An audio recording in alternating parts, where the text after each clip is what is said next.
All right, we on. All right, hey, Shalom, Makyam. First and foremost, I'd like to give all praise to Yahweh, Hashem, Yahushai. Double honor to the apostles, elders, a great millstone for teaching us this truth.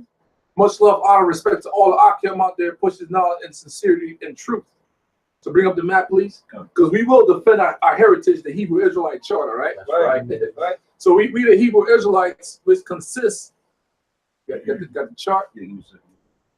All right, we're gonna bring up the chart. We're gonna go into, as you can see, the title is Antiquities of Mexico and the Northern Kingdom, because the Latinos, Native Americans, Seminole Indians are people of the tribes of Israel, man. Turn that down, man. All right, so there you got the tribes right there, man. So the Israelites are the Negroes, Latinos, Native Americans, West Indians, and Haitians. All right, so that's your biblical heritage, man. So you have a lot of naysayers out there talking about, oh, the tribal chart is wrong, like vocab, no class Malone, you ought to learn, you're a demon. Yeah. So, hey, man, we're going to prove these things, man, according to the scriptures, and we got books. All right, through the spirit and power, we're going to prove this without a shadow of a doubt, man, tonight. So only the elect is going to receive this, okay? Yeah. So bring it back, brother.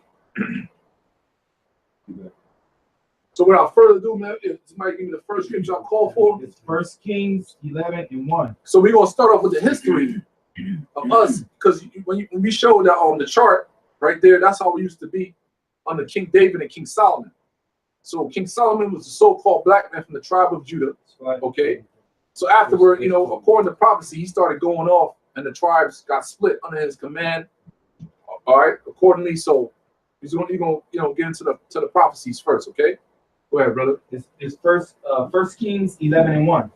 But King Solomon loved many strange women, together with the daughter of Pharaoh, women of the Moabites, Ammonites, Edomites. Yeah, so the Moabites are Chinese today, the Ammonites are the Japanese today.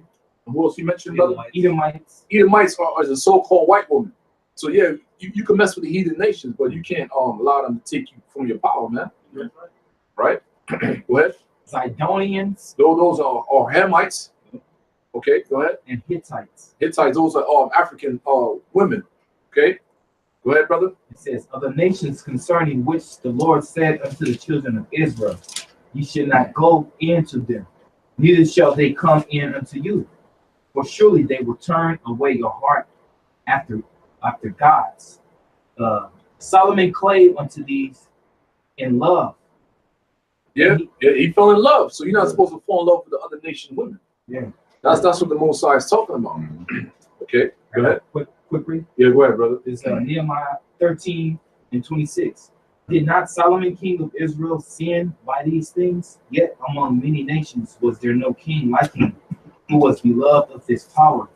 And the power made him king over all Israel. Nevertheless, even him did outlandish woman cause to sin. Right. Even him did outlandish thing, and women cause him to sin. All right. So that's a whole nother topic. Hey, brothers, the volume good? Yeah, volume good. Go ahead, brother.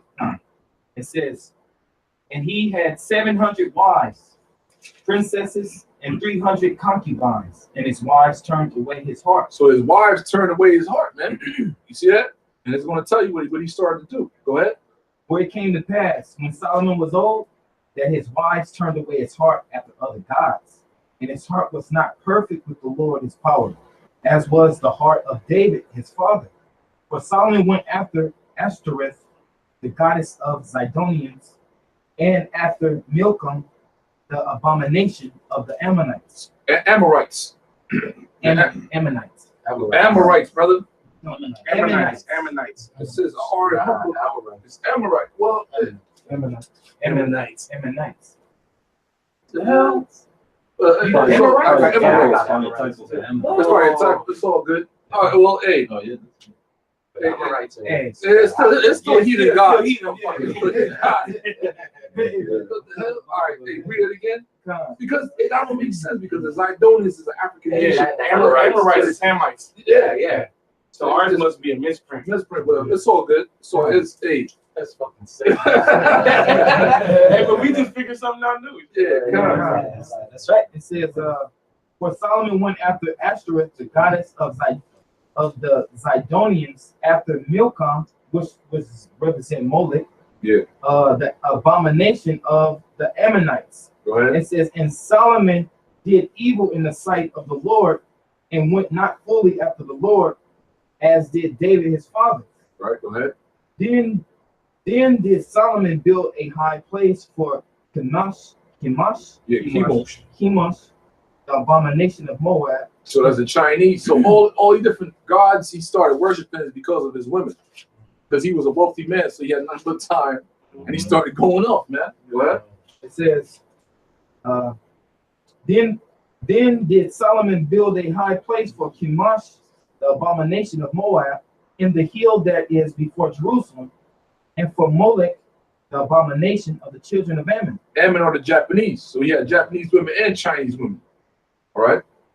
And likewise did he for all his strange wives, which burnt incense and sacrificed unto their gods. So he had 700 wives. Those wives are Israelite women, and 300 concubines. So those 300 concubines, he built all those women, their temples to worship their gods. Yeah. So that's a very terrible thing in the eyes of the Heavenly Father.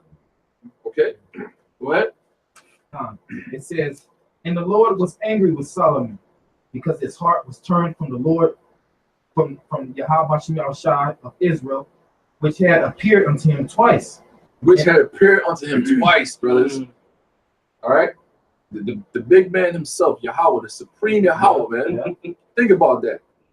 Okay, go ahead. And had commanded him concerning this thing, that he should not go after other gods, but he kept not that which the Lord commanded. Wherefore the Lord said unto Solomon, for as much as this is done of thee, thou hast not kept my covenant and my statutes. So note this, brothers and sisters out there, this was supposed to happen. This is all fulfillment of prophecy, okay? Go ahead. Which I have commanded thee. I will surely rend the kingdom from thee, and I will give it to thy servant. So that servant is Jeroboam. So rending the kingdom from him is dealing with all the 12 tribes.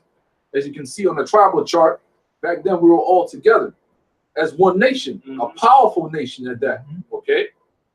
And the servant, and he's talking about Jeroboam, who was from the tribe of Ephraim. We're gonna bring that out, through the reading. Go ahead. Notwithstanding, in thy days I will not do it for David thy father's sake, but I will rend it out of the hand of thy son. Right. So during his time, he got to serve out his time without the kingdom being split. But his son after him, Rehoboam, that's when the kingdom began to split. So when it goes back to his father's sins. Okay, go ahead, brother. So this whole Latinos and so-called warring with the Negroes this is ancient beef, man. Ancient beef, man. You know what I'm saying, right? All right, that's the spirit. But hey, the Lord bringing us back, man. Them times, the war with, I would say, the civil war, the tribal wars is almost over, brother. Yeah, that's right. You know what I'm saying? Good demonstration of it now. Right.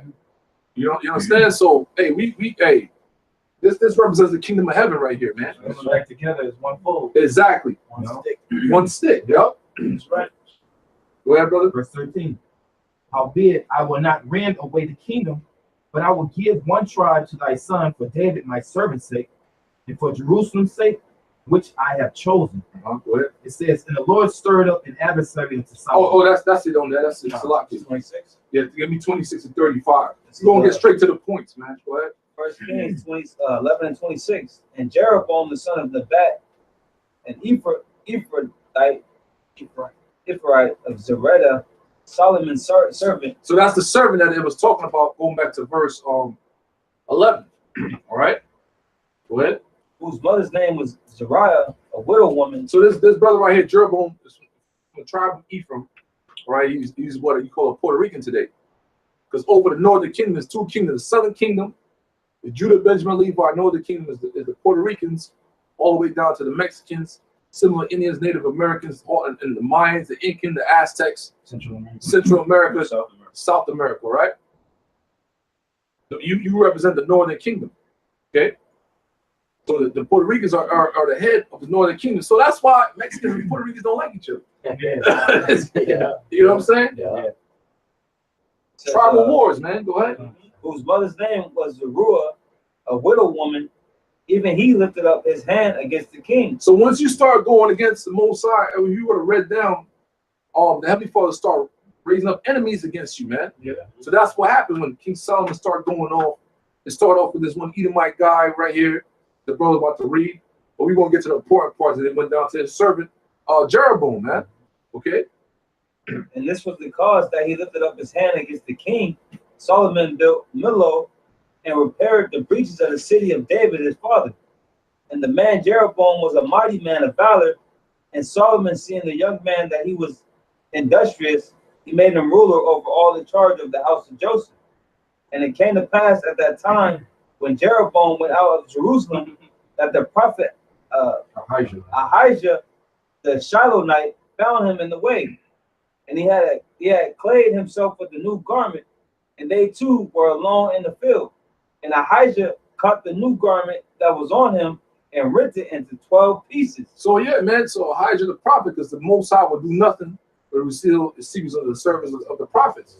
So he had a garment like this, and started ripping up into 12 pieces, representation of the 12 tribes of Israel, like the chart the brother just showed in the beginning. Okay, so there was spiritual within itself. Okay, go ahead.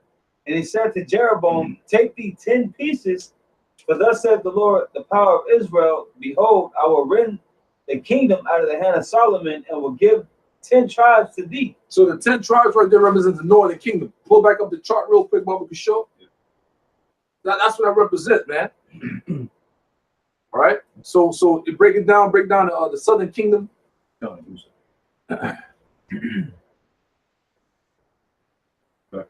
So go ahead, brother. All right, Judah is the Negroes, Benjamin, West Indians, Levi, Haitians. That's Right. the Southern Kingdom. Right. And then Northern Kingdom, you got Simeon, which are the Dominicans, Zebulon, which is the Central Americans, Ephraim, the Puerto Ricans, Manasseh, the Cubans, Gad, the North American Indians, Reuben, the Seminole Indians, Naphtali, the Argentinians to Chile, Asher from Colombia to Uruguay, Issachar, the so-called Mexicans. So that brother Jeroboam is put the mouse on Ephraim. He's from the tribe of Ephraim. That's the head of the Northern Kingdom right there. Okay. So from Simeon on down represents the 10 tribes. Right. Okay. Because during the time of Jeroboam, it was only 2 tribes he had was his tribe, Judah, and Benjamin. Yep. Levi was the priesthood. They were living in the suburbs, man. Right. And even they got casted out too. You Yeah. know, you gotta go to the history. He put Gad in as the new priest. Right. You know? Yeah, Yeah. But it's all about prophecy being fulfilled, you know? Yeah. Yeah, that's what it is. Most High got the perfect dude for perfect prophecy. Yeah, right, bro. Yeah. Yeah. It says, and he said to Jeroboam, take thee 10 pieces, for thus saith the Lord, the power of Israel, and behold, I will rend the kingdom out of the hand of Solomon, and will give 10 tribes to thee. But he shall have 1 tribe for my servant David's sake, and for Jerusalem's sake, the city which I have chosen out of all the tribes of Israel. Right. So why I say 1 tribe? Because the Southern Kingdom was known as the Kingdom of Judah. Yeah, I got pre too. Go ahead, brother. This is 1 Kings 12 and 20. And it came to pass when all Israel heard that Jerome. Nah, bro. Nah, that's on the list. Okay. Sacred precept, bro. Okay. You gotta get through this. Okay. It says, Brother said Jerome, man. You watch too much Martin, brother.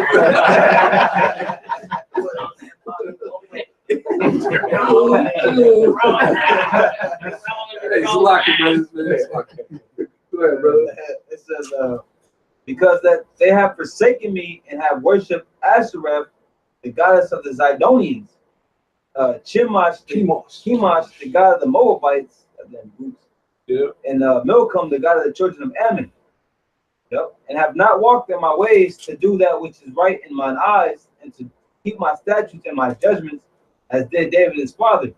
Howbeit, I will not take the whole kingdom out of his hand, But I will make him prince all the days of his life for David, my servant's sake, whom I have chose, because he have kept my commandments and my statutes. But I will take the kingdom out of his son's hand and will give it unto thee, even 10 tribes. Right. There it is, man. Go to Salaki 36. And unto his son will I give one tribe, that David my servant may have a light always before me in Jerusalem, the city which I have chosen me to put my name there. Right. So that light, that's the mercies of David, man. So we under the mercies of David and the mercy and the blood of Yahweh Shai, man. You understand what I'm saying? Yeah, right. That's a show right there. Yeah. So what else I call for after that? First Kings chapter 12. First Kings chapter 12. So we, briefly go through the history, man.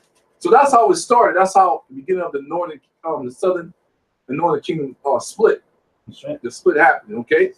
So at this time frame, we were living in our land over there in Israel. All right. Yeah. So go ahead, brother. No. And we were the superpower in that time. No other nations could mess with us, man. Yeah. And during the time of King Solomon, that was the time of peace. Because his father, during the time of King David, was a time of war. And we put everybody to flight through the spirit of probably how about Shina Shah with our King David, man. Yeah, right. All right, man. Go ahead, brother. Chapter 12, right? Yes, sir. 1 Kings chapter 12, verse 1. Stop at verse 21, please. And Rehoboam went to Shechem, for all Israel were to come to Shechem to make Shechem. to make him king. So Rehoboam is King Solomon's son. So when King Solomon died, and his son, came up to be the king over Israel. Okay, go ahead. And it came to pass when Jeroboam, the son of Nebat, who was in Egypt, heard of it, for he was fled from the presence of the king Solomon, and Jeroboam dwelt in Egypt. That they sent and called him, and Jeroboam and all the congregation of Israel came and spake unto Rehoboam, saying, Thy father made our yoke grievous. Now therefore make thou the grievous service of thy father, and his heavy yoke which he put upon us lighter, and we will serve thee. Right. So during the time before King Solomon passed away, started putting hell on the northern kingdom. Heavy labor and all that stuff. So the spirit hopped on Jeroboam to talk to his son, like, hey man, since when your father did this unto us, man, make our servitude a little bit lighter, and we, it's all good. But look what's going to happen. Go ahead. And he said unto them, Depart yet for 3 days, then come again to me. And the people departed. And the king Rehoboam consulted with the old men that stood before Solomon his father, while he yet lived, and said, How do you advise that I may answer this people?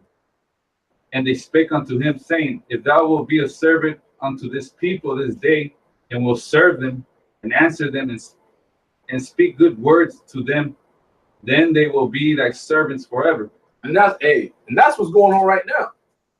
We got northern brothers coming in, man. Tribes coming in. We treat brothers good, man. We ain't treat them like shit. This shit gonna happen again, man. I was joking, man. You gotta show love to the brothers, man. Mad love, man. That's right? Go ahead, brother.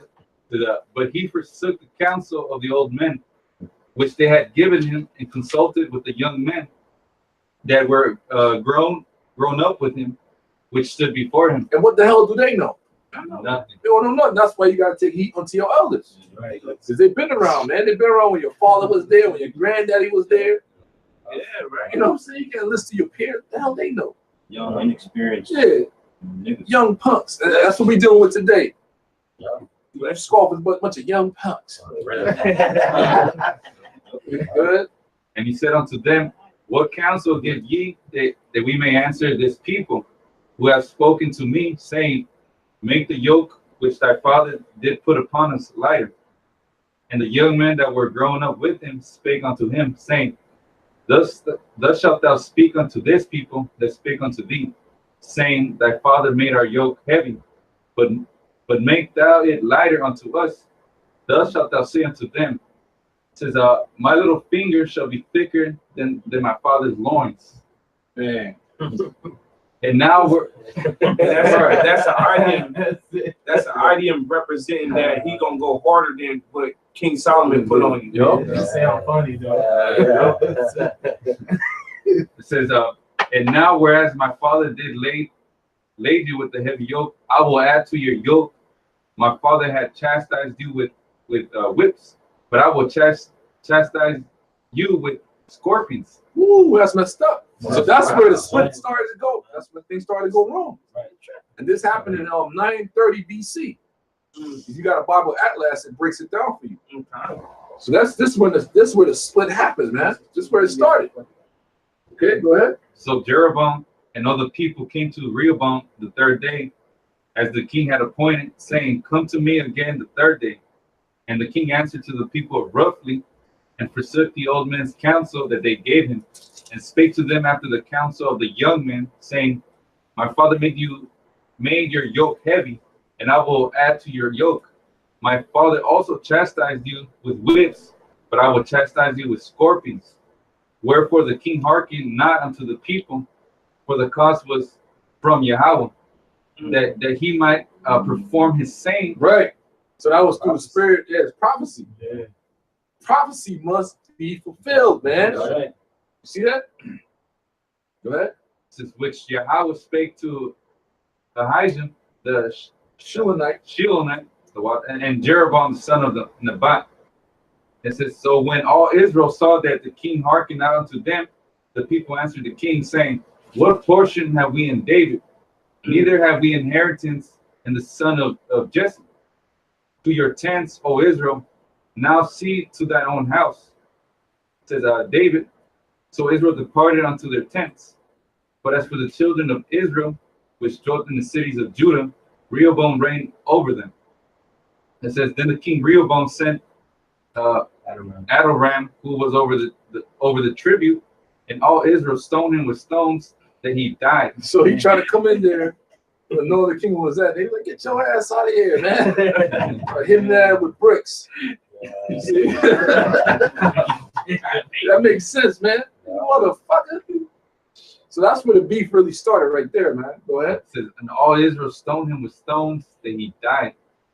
Therefore, King Rehoboam made speed to get him up to his chariot to flee to Jerusalem. So Israel rebelled against the house of David unto this day. Unto this day, man. Yeah. So that's how the split happened. That's why it's war between the southern kingdom and the northern kingdom, even unto this day. Not between the brotherhood, but outside of this, man. There's always a conflict between the Negroes and the Mexicans, Puerto Ricans, Dominicans, and the Haitians. Unto this day, man. This is your history, man. Anybody, and brothers, you brothers have. We not from no punk ass cities, man. Got brothers in here that grew up in LA, East LA, up in here. I'm from New York, Brooklyn, and all that. We experienced all that, man. So we talking from experience, man. Especially out here in California, you know what I'm saying? When that whole gangbanging thing was real big. Yeah. Judah was going against Issachar heavy, man. Killing each other, man. They went from throwing cold stones to hot rocks and shit, man. Bullets, right? Bullets, yeah. Bullets. You see? Damn, because this goes back to this prophecy.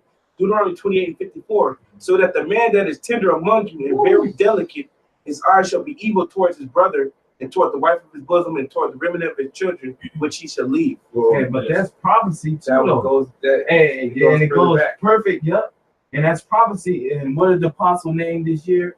The year of prophecy, man. And Lord will, the year of prophecy, this year of prophecy, Judah and Issachar come back strong together, man. And we are here in the West. We are here in the West, so we deal with Northern Kingdom and Southern Kingdom. That's right. So we deal with the regional thing because we are here in the West, California. So we got Issachar and Zebulon majority out here. So we talking to y'all, so-called Central Americans and Mexicans, man. Right.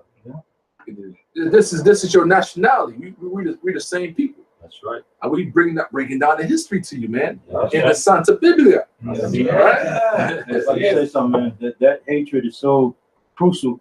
I was at a job on Thursday, And there was a nigga, man, just black as hell. But you know, I didn't know at first, but he was a Puerto Rican. And then he was listening. He was hearing out this Mexican dude listen to some of that new age rap music. And that dude was like, man, you listening to those fucking mayates? He's a black ass nigga, man, like black as hell. You know, he looks like anybody would think he's just a regular so-called African American, man. Yeah. You know, but he was like, man, you listen to the mayates, man? He was talking to a Mexican. I don't know how you listen to the mayates, man. But you know what? Is Northern Kingdom dudes that look as more darker than me? Yeah. That's more. That's what I'm saying. He was dark as hell, but he was a Northern Kingdom. That's Yeah. what, that's what the He was brother Hispanic, said, bro. Yep. He was Hispanic, and he hated niggas. Talking about you listen to them mayates, but he's a fucking mayate. Yeah, bro. Yeah, I understand. Yeah, I don't understand that. The prophecy. Yeah, I mean, yeah, I don't understand that, but I'm saying like, damn, bro. You Shit's know what I'm crazy. saying? It's like He's bugged out, bro. Oh, cursed in the hole. Yeah, as dark as us, dark as but hell. yet calling us mayate. Bro, that's a demon, bro. That's a demon. That's the curse. That's the curse. Yeah. Yeah. You gotta laugh at him like, damn, man, you fucked up, bro. Yeah, that's all I can think. Good luck, bro. You'll wake up in the king like, what the hell was that? What the fuck? Like that skit of Dave Chappelle. That's Black crazy. Power. White power, yeah. David Bixby ass mother effers out here. That go back to Esau.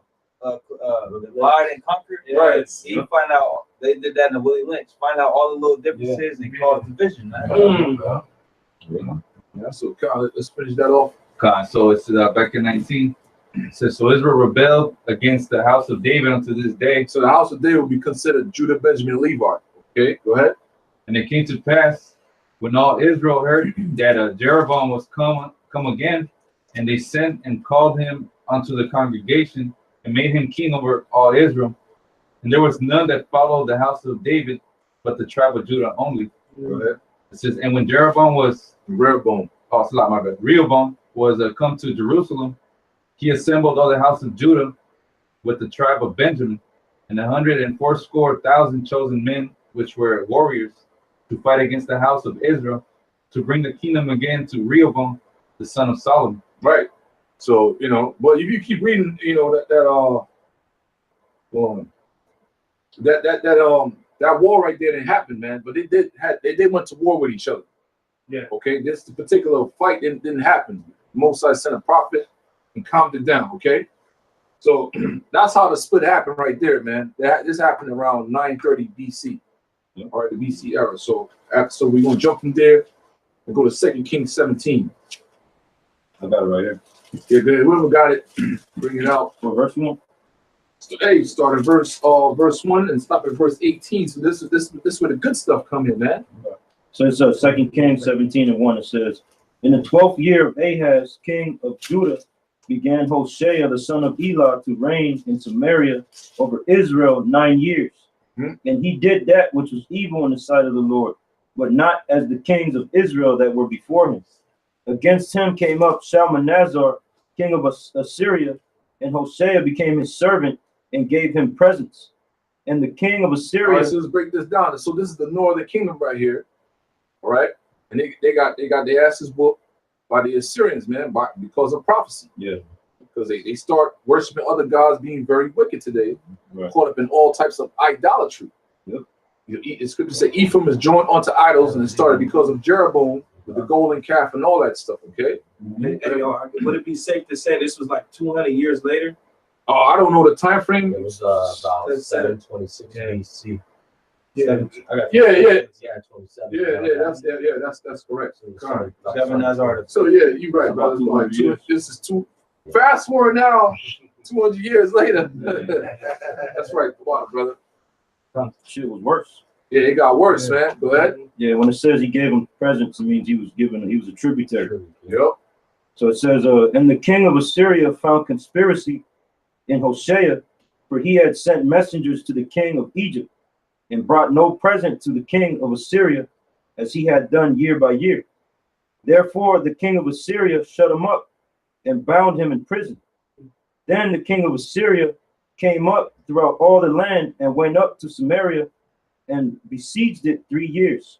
In the 9th year of Hoshea, the king of Assyria took Samaria and carried Israel away into Assyria and placed them in Halah and in Habor by the river of Gozan, and in the cities of the Medes. Stop right there. Pull up the map, and somebody got to read it again. Well, when we pull up the brother gonna pull up the map.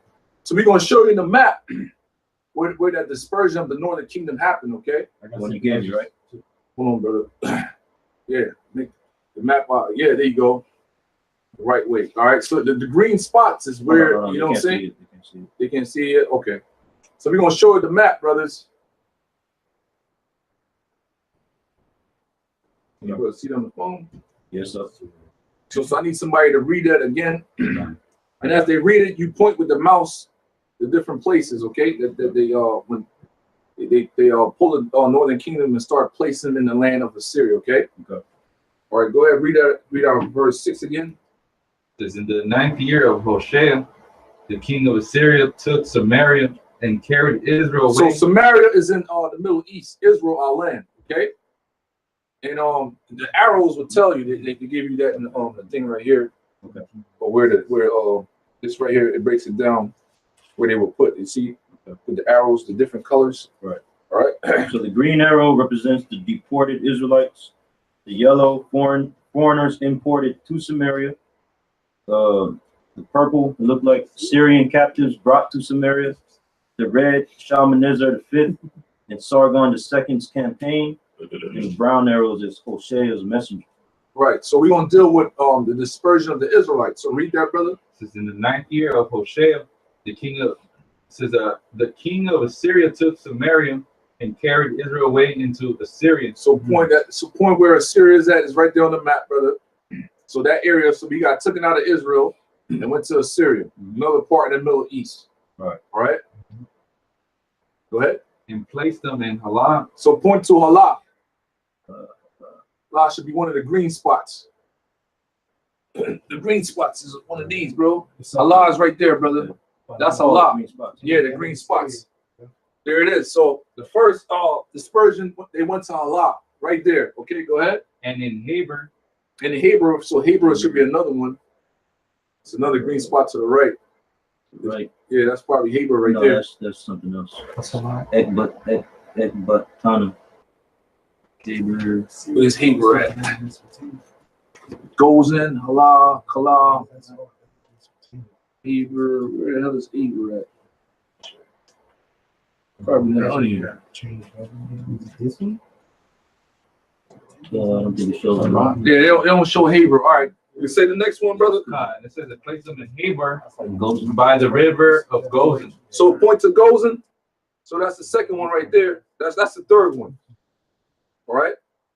So that's probably no, that's the media right It there. said by the river of Gozan, so Yeah. it must be in this area. It must be in that area. All right, continue. It says, and in the cities of the Medes. So the city of the Medes is right here. So that's the last part right there. So that's where the northern kingdom tribes got scattered, and some of them are still over here unto this day, man. Yeah. Okay. Got deported.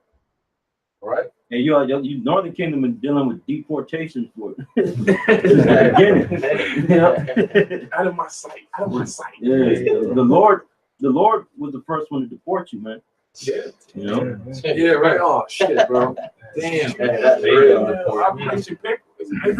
Nah, paper clip is dealing with nuclear missiles and stuff. And the scientists. No, Operation Wetback. Some push-up. All right. Go ahead. Verse 7. You know it what, says, bro? Okay. What's up, brother? It's good. All right. You can bring it back now to us. That was it. where you want me to stop, bro? Stop it all. What you reading? 17. Stop at 18. Go ahead. It says, so So we showed you, brothers, on the map where our Northern Kingdom brothers got scattered during that time, okay? And that was around what you brothers at 727 BC. 727. Because they left in 722 BC. Right. Okay, so it's like around 727 BC. 720s. It takes a year and a half. We're gonna go into it. It's like, Yeah. We're gonna break it down. Go ahead, brother. it says, for so it was that the children of Israel had sinned against Yahweh their power, which had brought them up out of the land of Egypt from under the hand of Pharaoh, king of Egypt, and had feared other gods, So that's why you Latinos are into all the different idolatry and different gods and all that. But start off with Jeroboam, crazy ass. He's worshiping golden calves and all that stuff. You got to read this on your own. We should try to give you. We here to defend our heritage, man. That's All right. It's not a game. We believe, man. That's right. Go ahead. It says, and walked in the statutes of the heathen, whom Yahweh cast out from before the children of Israel and of the kings of Israel, which they had made.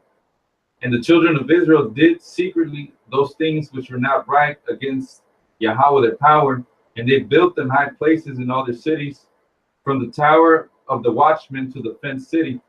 And they set them up images and groves in every high hill and under every green tree. And there they burned incense in all the high places, as did the heathen, whom Yahweh carried away before them, and brought wicked things to provoke Yahweh to anger. For they served idols, whereof the Yahweh has said unto them, ye shall not do this thing. So, hey, Latinos, you're a bunch of idol worshiping mother effers, man. So this is where it all started. Okay. Hey, another thing, they're making the idols. So how is it a power, man? Right. How are you worshiping something that you made?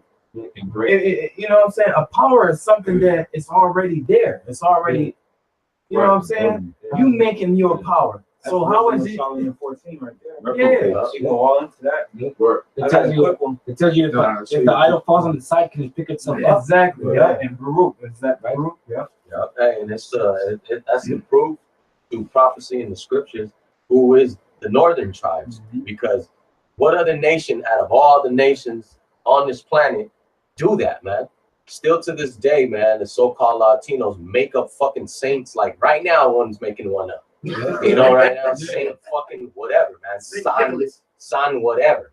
You know, Santa Muerte, fucking San Diego, San Francisco, San fucking Fernando, San everybody, man. Fucking San Fulanito and shit, man. And they made a saint out of that soccer player. Bro, Yeah. I was just thinking that. Oh, man. I gotta say something. You brothers watch Narcos on Netflix. They made a saint out of fucking Pablo Escobar. It's right. Or Mandela. You can buy this. One of them dudes is a pinata in Vermont. Yeah. I think it's a Paul Best. That's my dude. You can buy him as a pinata. And they have the AK-47 as one of the idols because they say that it has the power of life and death. Yeah. Hey, silly, man. They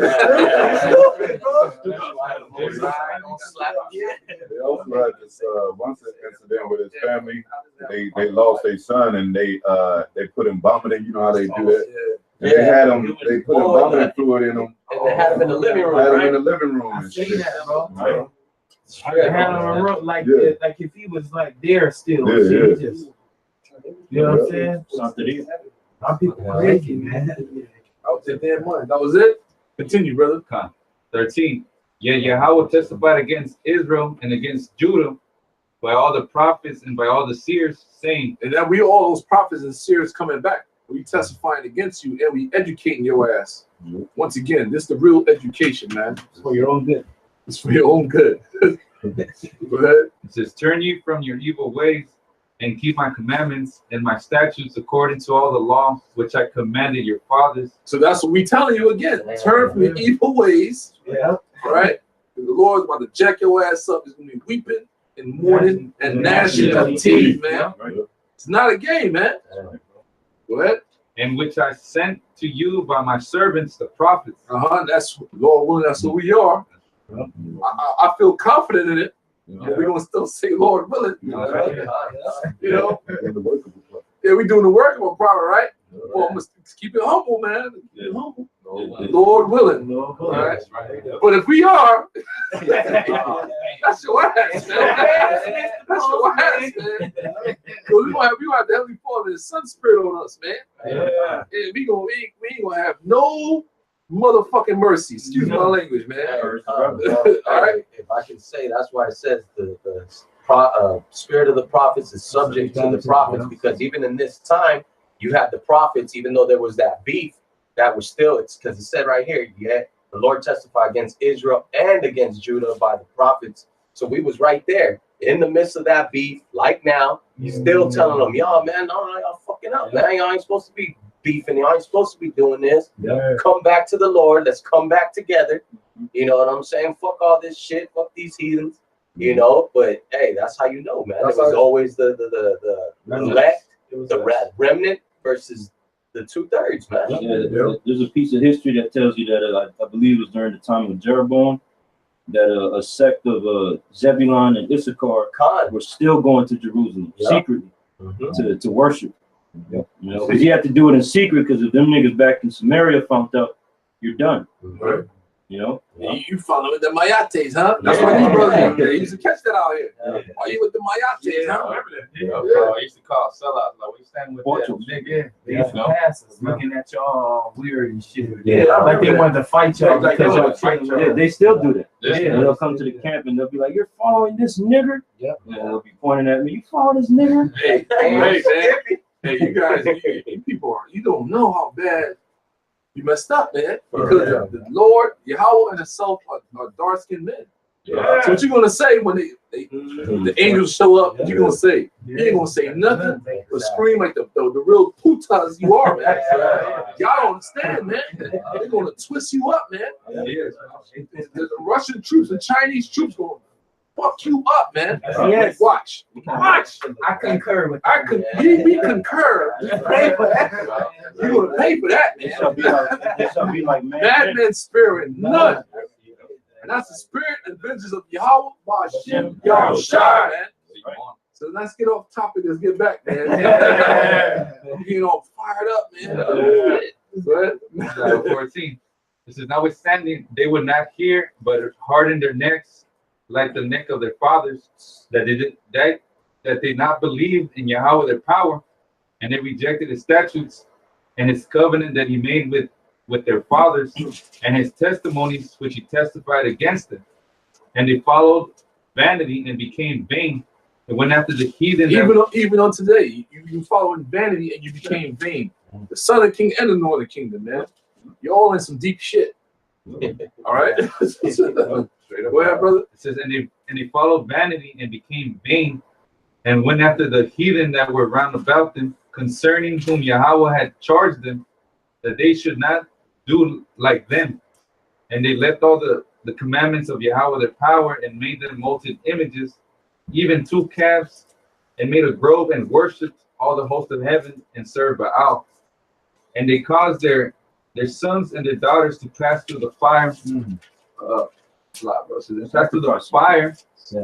Started sacrificing their children. And that thing, you know, we don't bring that out. The Aztecs started doing that, man. The Mayans, man. You know? Yeah, that's the same thing going on today, because the Aztecs are the so-called Mexicans. And you got the Mexican mafia, which are still doing that to the other small, to Zebulon and to the other Latin nations. That's a tribal war, man. That's right. Yo, go ahead. It says, and they caused their sons and their daughters to pass through the fire. It says, and used divination and enchantments. What was that? Witchcraft. So you Mexicans, brujeria, Santeria, all that. You're heavy into witchcraft. Curanderos, what's that? Healers, shit like that. Oh yeah, shamans. It all started. It's in the scriptures. You got the men of the Lord have to break this down to you, plain and simple. Yeah, I'm a dark-skinned man too. Shit, you think I'm dark? Watch me how a shot show. What you gonna say that? Yeah, right. Going to jail now. You going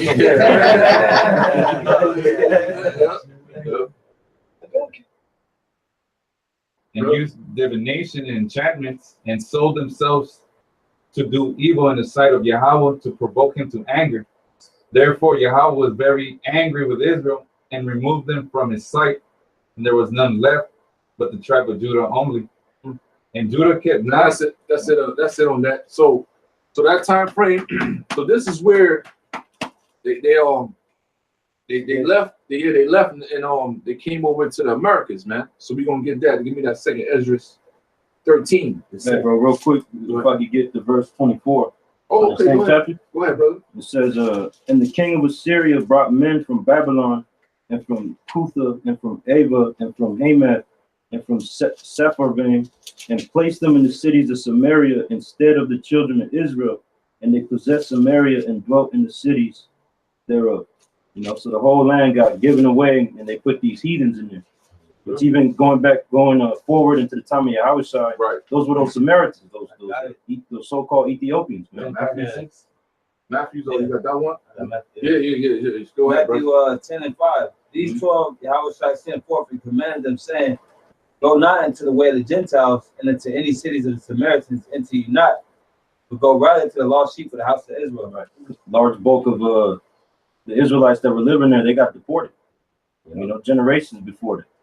And then they brought these heathens, and the Shalmaneser imported those heathens in there, and then deported the Israelites out to those nations that we went through. Pretty much, there were Ethiopians living over there. Yeah. Okay. Quick, it's gonna finalize it. This is Jeremiah 7 and 15. And I'm gonna cast you out of my sight, as I have cast out all your brethren, even the whole seed of Ephraim. One more time. Can I get one? One more time. Jeremiah. Jeremiah 7 and 15. And I will cast you out of my sight, as I have cast out all your brethren, even the whole seed of Ephraim. Damn. Can I get one back? Yeah, let's go. That's the last one. Deuteronomy Sure. 31 and 17. Then my anger shall be kindled against them in that day, and I will forsake them. I will hide my face from them, and they shall be devoured, and many evils and troubles shall befall them, so that they will say in that day, are not these evils come upon us, because our power is not among us? And I will surely hide my face in that day for all the evils which they shall have wrought, and that they are turned unto other gods. Right. So that happened to us. If you go start with the Greek, well, shit, all our captivities, man. Yeah. Pretty much. The whole night. You know what I'm saying? But the Heavenly Father started, you know, had his prophets, and we got helped out doing different, you know, that's a whole nother topic, man. But that's dealing with really right now, man. You understand? Yahweh's not dealing with us. It's Yahweh Shah we got to go through. Right? So let's get back, man. 2nd Ezra chapter 13, verse 40. Those are the 10 tribes which were carried away prisoners out of their own land in the time of Hosea the king, whom Shalmaneser, the king of Assyria, led away captive. Right. So we just broke down the history to you in 2 Kings was 17. All right. So the 10 tribes dealing with the northern kingdom, you Latinos, similar Indians, and Native Americans. Okay, so-called. Okay. Go ahead. And he carried them out of the water, like out over the waters, and so came they into another land. Right, that's the land of Assyria. Okay, go ahead. But they took their counsel. So we showed you that map earlier, you know. Go ahead. But they took this counsel amongst themselves, that they would leave the multitude of the heathen and go forth into a further country, where never mankind country, not land, country. Yeah. All right, go ahead. Where never mankind dwelt, that they might there keep their statutes, which they never kept in their own land. And they entered into Euphrates by the narrow passages of the river, where the Most High then showed signs for them, and held still the flood till they were passed over. Stop right there. You got the map up already? Yeah. Break that down, Bobby, for sure, brother. All right. Second. All right. Can I read that part again? Yeah. That's it. Can you see the map? Yeah. All right. So read it so this brother could, break it down over there. It says, and they entered into Euphrates by the narrow passages of the river. Which this is the whole outline that you brothers see in the red. That's the Euphrates. You know. Go ahead. For the Most High then showed signs for them, and held still the flood. Right. So they traveled from the Euphrates River, where the mouse is at.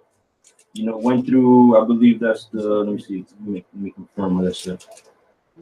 The Persian Gulf area. Yeah, they came through right here. Right. Yeah, you're right. The Persian Gulf area, went around, came under the horn of Africa, right, and went down under Africa, and the Lord was holding the basically the violent waters. Yes. You know, All right, appreciate it. Keep going a little bit, bro. It says, till they were passed over, Mm-hmm. and through the country there was a great way to go, Right. namely of a year and a half. Right, because it took 1 year and a half to get from the Middle East area because they didn't have no engines, man. Yeah, it was sail. It was sails and manpower, Wind power. wind power, and also they would have the rowboat. Yeah, rowboats. They would row and they would have the wind, and they would have to depend basically on wind currents. Yeah. So the Lord was controlling that stuff so that we can pass through. So like the brother was reading, we went under where Africa's at, and then they landed around the South American region, man, which that took 1 year and a half to take that trip. Because why? They had that information because of King Solomon already. Right. I got it. Yeah. Yeah, get it, man. Get it. This is For you unlearned folks out there, okay? I'm not gonna curse at you, okay? this is 1 Kings 10:22. But the king is Solomon. But the king had at sea a navy of Tarshish with the navy of Hiram. Once in 3 years came the navy of Tarshish. There's some so-called, some Hamites. So once in 3 years, so you divide a year and a half plus a year and a half equals to 3 years. Yeah. And that's where you get them Olmec heads, man. Yeah. That's how the Olmec heads are on this side. Right. Because them Hamites were coming. Them Olmec heads look like Hamites, man. Yeah. It says bringing gold and silver, ivory, and apes and peacocks. That's it on that. Because that's a whole other topic right there with the apes and all that. So, Jake would try to use that. That's dealing with New World monkeys, okay? Mm-hmm. Gold, they were bringing gold, which on this side of the world, you had places called even El Dorado. You had cities of gold on this side. Yeah, they got a movie on that. Yeah, And I want to say something too, man, because niggas like to say the whole Northern Kingdom got on the boat. No, man. It was like a remnant of a Northern Kingdom. It wasn't a whole entire, every single last one. There was a bulk of them, man. There was a bulk of them, man. What proved that? During the time of Yahushua, Asherite. you had the Asherite lady. Yep. That's there. That was here. That was here. So if you had an Asherite, that means you had Issacharites still on that side. Gadites. Tobias. Yeah. Because dudes, them dudes that fell out talking about how can the whole Northern Kingdom come on one boat? You're stupid as fuck, man. Hey man, the whole Northern Kingdom could come here on a boat. It could just be 10 of us, man. That's the whole Northern Kingdom right there. Man. One white each. 10 dudes, 10 females. That's the whole. You know what I'm saying? Yep. Nah, brother. I got a lot of info, man. All right, continue, bro. It says, namely of a year and a half, and the same region is called Arsareth, It means unknown land, all right? The New World. Yep. Then dwelt they there until the latter time, and now when they shall They dwelt there until the latter times, man. To the last days. Yeah. Right now. And it says, we finished the last part. Then dwelt there unto the latter time, and now when they shall begin to come. So the they that shall begin to come is dealing with the southern kingdom, Judah, Benjamin, and Levi. So-called Negroes. So-called Negroes, West Indians, and Haitians, man. Facts! Yeah. So, brothers, let's go, brother. Antiquities of Medical. Let's go. All right. So we got some information through the spirit of Papa Yahweh Shemi Shai and the elders of Great Millstone, because they brought out the information about the antiquities of Mexico. All right. They'll bring it back to us on the show this. So we have to print this out. We have to print this out because these books are hidden away in a PDF file. We got enough information as we can. Can they see it? Yeah. All right, we got enough information. We print this out through the spirit of Paul Yahweh Shemi Shai, my brother here, Dawada, because we got this information from the elders of Great Millstone. If you try to get the actual books, you can't get it. Yeah. It's the Vatican has a hold on this. Yeah. Different museums in Europe that the average Negro, Latino, Native American can't get to. So we highlighted some stuff, and we're gonna show it to you, brothers, man. We're gonna read along with it, man. So I gotta get right here with you. All right. Hey, can you sit right over there, bro? Sure, brother. Slide over, brother. Slide to the So we make sure this is in order. Scriptures, brother. All right, so you can pull that information up. So we're gonna get to the good stuff now. We gave you the history. And this is only for the elect. If you can get it, receive it. If you can't, I don't know what to tell you. So go find the one. A very remarkable presentation of the 10 plagues. Can I drop a little more? No. We're gonna lead to something else. Something else. Yeah, you pass it. Go back. Yep, sorry. Yeah. Okay. So read that. All right, so it says a very remarkable representation of the 10 plagues, which God was bring it up so they can they see it on their phone, man. We want to enlarge It's a little blurry. Yeah, enlarge that. Yeah, there you go. Can they see it now? Can they see on your phone? How it look? Look good. Can they read it? Yeah, it's kind of blurry. Just look. It's 144p. No, I got it. Let me see. It's not going to be 144. Oh, yeah. Y'all want to see it? Oh, yeah. All right, cool. There we go. All right. So this is stuff we highlight out of this book. If this good stuff, man, go pour some tequila in your wine. All right, go ahead, brother. It says a very remarkable representation of the 10 plagues which the Most High sent on Egypt in order to punish Pharaoh's hardness of heart occurs in the 11th and 12th pages of the Borgian MS. Moses is there painted holding up in his left hand his rod, which became a serpent, with a furious gesture, calling down plagues on the Egyptians. These plagues were frogs, locusts, lice, flies, and I believe that would mean etc. Yeah. All which seem to be represented in the pages referred to. But the last and most dreadful were the thick darkness which overspread Egypt for 3 days, and the death of the firstborn of all the Egyptians, the former of which represented by the figure of an eclipse of the sun, and the latter by a Mectantiotol, or the god of the dead.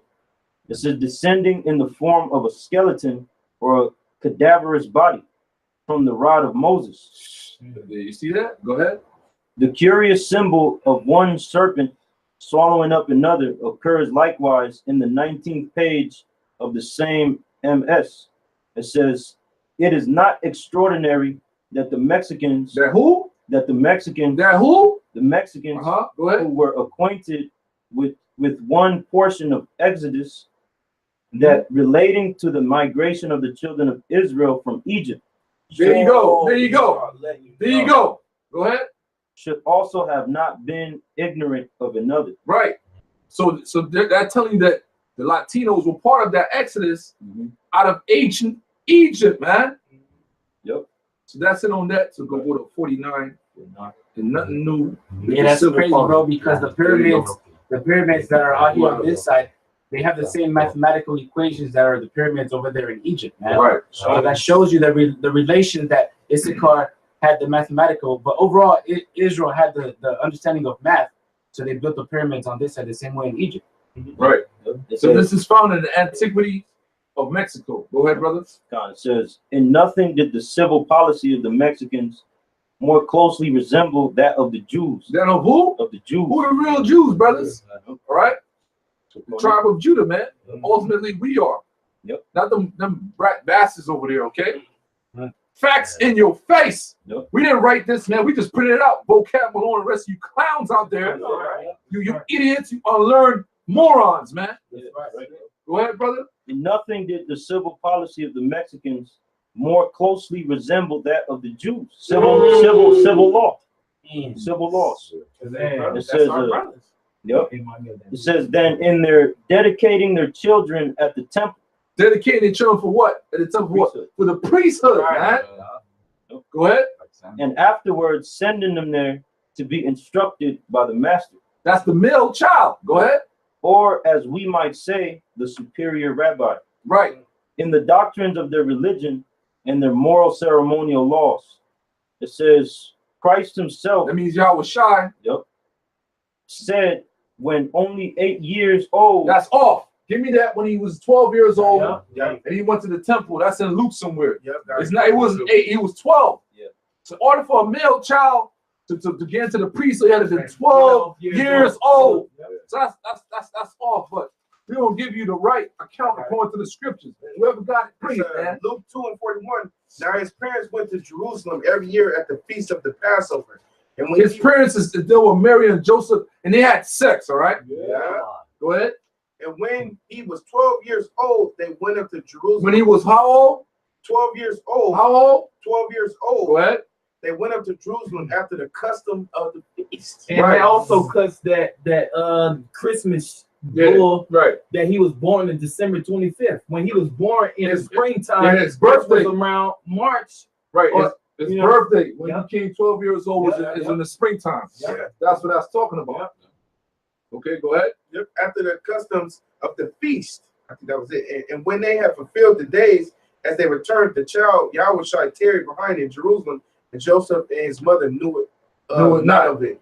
So he was in the temple because he reached that age, asking questions, man, trying to become a priest. All right, get back, brother. Let's read that again. Yahushua. Yep. Yahushua himself is said when only 12 years old, saying it right, 12 years old, to have gone to the temple at Jerusalem. Oh, whoa, that's the scriptures. Go ahead. And disputed with the rabbis. You get that real quick. It's further down. Just keep reading. Yep. This and when they have it's called the scripture again. Luke 2:44. But they supposed him to have been in I think it's a little bit down. 46. Luke 2:46. And it came to pass that after 3 days. No, it's like take your time, brother. It's all good. It's somewhere in there when he was they found him, but he was having a conversation with the doctors and got it. It's 46. Right. Luke 2:46. And it came to pass that after 3 days they found him in the temple, sitting in the midst of the doctors, both hearing them and asking them questions. So he's not dealing with doctors today. It means doctors of the law. Rabbis, man. Okay, go ahead. Yep, that's right. And all that heard him were astonished at his understanding and answers. And when they saw him, they were amazed. And his mother said unto him, Son, why hast thou thus dealt with us? Right, that's it on that. Yep. So I just want to prove that point. Go ahead, brother. Right. It says, and disputed with the rabbis, listening to them and asking them questions. There you go. We just gave you the scripture. Okay, go ahead. Whence it may be inferred, as they could not have known that he was the Son of the Most High, since general publicity was not given to that circumstance till many years afterwards, that it was customary for the priests and rabbis to teach children who came to the temple by discoursing to them the matters of Jewish faith. Wow. So who the real Jews we are, man. Right. So get the next slide up. Which one you got? This one? Doctrine. The doctrine. Yeah, so that's a continuation of the Jewish faith and doctrine. So we're going to go to doctrine, okay? All right. So it says doctrine, Jewish faith and doctrine, and that it was also a custom for children perpetually to serve in the temple. We know from the history of Samuel, who waited on Eli, the high priest. Right. That's another, that goes back to the book of Samuel, man. Go ahead. Of whom it is said in the 18th verse of the 2nd chapter of the 1st book of Samuel. Wow. Right there for you, man. Go ahead. But Samuel ministered before the Lord, being a child, girded with a linen ephod. It says, go ahead. Torquemada says, so which was one of them Spanish scholars, whatever. Go ahead. Okay, so Torquemada says that the ceremony of the dedicating of their children to the military profession was likewise a religious one, and that their names were registered at the temple by the priests, that when they attained a fit age, they might be compelled to go on military service. Amongst all the Jews, amongst the Jews, all wars, not excepting their civil wars. Because we fought them on ourselves. We gave you some examples with that. Go ahead. Bore a religious character. For even in civil war, right must exist on one side. And in the 20th chapter of Deuteronomy, directions are given to the priests to accompany and exhort the soldiers to battle. That's right. Yeah. Through the horns and all that stuff. Yeah. Yeah. Sing it. Yeah. It says, the interpreter of the collection of Mendoza says that the priests likewise followed the Mexican armies. Follow who? The Mexican armies. Go It ahead. says, not only for the purpose of joining the combatants, but also to perform certain religious ceremonies, in which some analogy is discovered between the customs of the two nations. So So frequent. the two nations are who? The Southern Kingdom and the Northern Kingdom. Okay. So frequently is, it says Jehovah, but it's Yahweh. So frequently is Yahweh named in scripture the God of war, Give me that. Lord of hosts. Yeah, give me that. Somebody give me that. Exodus 15:3. Yep. Okay. Are you enlightened yet? I got it. Nobody ain't got You it. dig it? It tells you, Get it? it tells you in multiple parts that the Lord fought our battles, man. Right. Exodus 15:3. The Lord is a man of war. The Lord is his name. Yahweh is his name. Plain and simple. So these people did their research. Go ahead, brother. It says, and likened to a warrior going forth to battle, as in the following verse, the Lord is a man of war, Yahweh is his name. Hey, that's what they did before they went to war. Yeah, bro. The Mexicans, the tribe of Issachar, baby. What? Fuck out of here, man. Man. It says that it is evident. You say that for later, man. Chill out.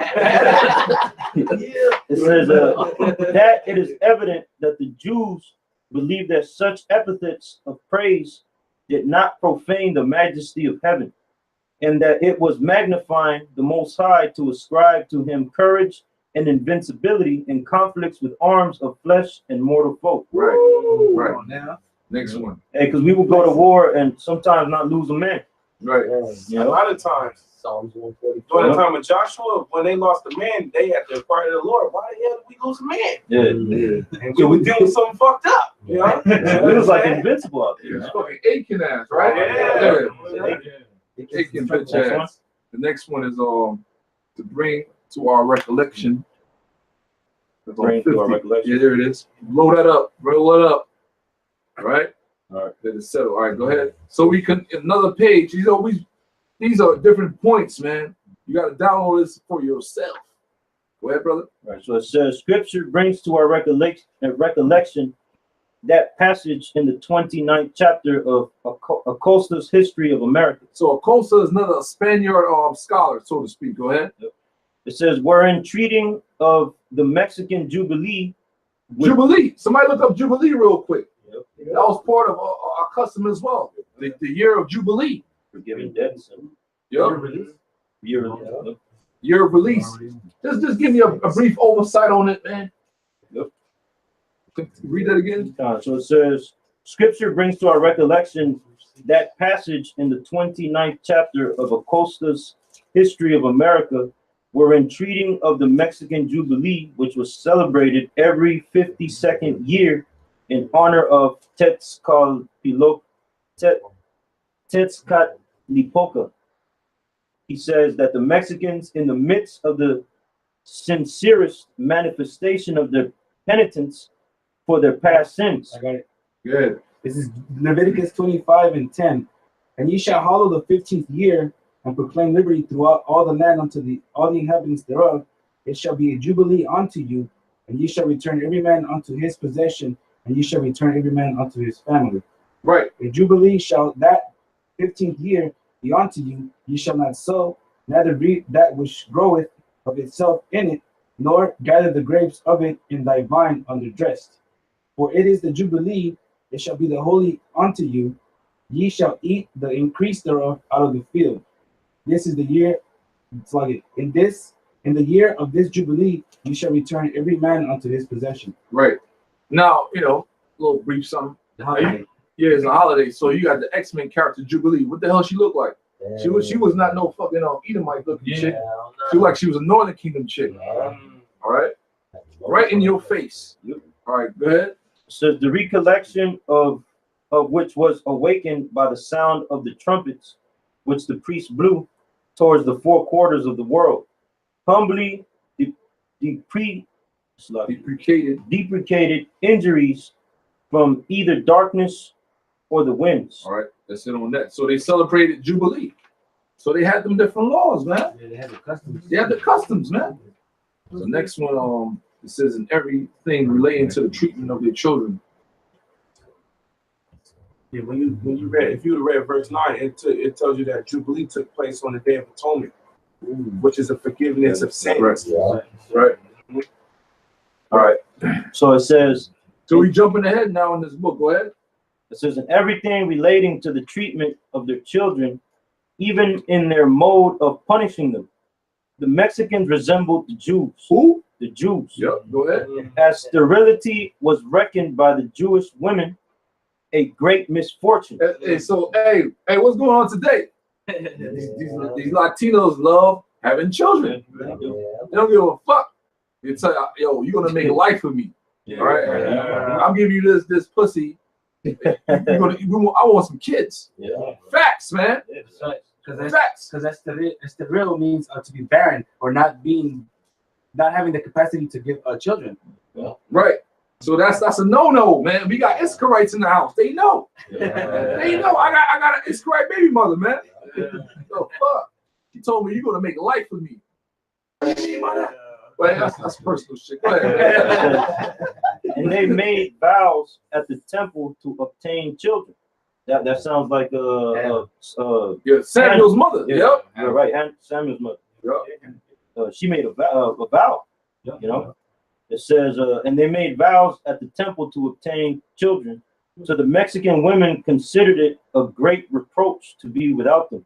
So that's why you see a lot of Israelite women with a lot of children, man. Yeah, that's part of the custom. Yeah, right. Yeah, because you have this saying with Mexicans, "Ya hice mi jale," which means I did my work. Yeah. And when you say that to a man, when you have a family party or whatever, you tell that to the men around because the men usually hang out with the men. You tell them, "Ya hice mi jale," and that's basically you're announcing that you got your wife pregnant. Yeah. You know, I did my job already. Yeah. And then all the Mexican uncles will be like, shit.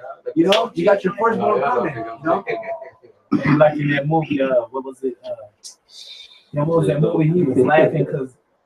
Apocalypto. He's gonna get his woman pregnant. Yeah. Right. He was like, I was the same people, man. Yeah. Same thing. Shooting blanks, motherfucker. So it says, and they offered up prayers to Huitzilopochtli. That's the Most High. Right. They start going off, you know. Right. That he might vouchsafe to remove that cause of complaint. It says, Torquemada has also observed that in the festivals consequent to the birth of children, the Mexican customs were like those of the Jews. These festivals, omitting further mention of baptismal ceremonies in the rite of circumcision. In the rite of what? Circumcision. So give me that right quick, that law. When child is born, on the 8th day he shall be circumcised. That's what he's talking about. The customs of the Jews, man, the Israelites. Okay. It says baptismal, which was like basically like dunking them in the water, which represents a cleansing. Right. You know. Somebody got that? Got it. All right. Genesis 17:10. So speak up, brother. Genesis 17:10. This is my covenant which you shall keep between me and you and the seed after thee. Every man child among you shall be circumcised. Every man child among you shall be what? Circumcised. Go ahead. And you shall circumcise the flesh of your foreskin, and there shall be a token of the covenant betwixt me and you. And he that is 8 days old shall be circumcised among you. Every man child in your generations, he that is born in the house or bought with money, or of any stranger which is not of thy seed. Right. That's it on that. So therefore what? They were given the laws as well. Yeah. So you Latinos are Israelites, you Mexicans are Israelites, man. That's proof. Go ahead. That custom was only given to Abraham, passed down to Isaac, passed down to Jacob. Yep. You know. Go ahead. It says both which it may be presumed on the authority of very eminent writers were in use amongst the Mexicans, took place on naming the infant and afterwards on it being weaned or removed from the breast and were celebrated by invitations of guests to an entertainment. That's what happened when Yahweh Shai was born. You got that? I got a precept. Go ahead, brother. This is Acts chapter 7, verse 8. And he gave him the covenant of circumcision. And so Abraham begat Isaac and circumcised him the 8th day. And Isaac begat Jacob, and Jacob begat the 12 patriarchs. Right. You know, passing that custom down to the 12. If I could say something real quick too. If you look at some of the pictures, they got the Native Americans wearing garments with the fringes on them too. Yeah. Should be on the same page. Go back. All right, hold on. We gotta find something else, man. All this and everything.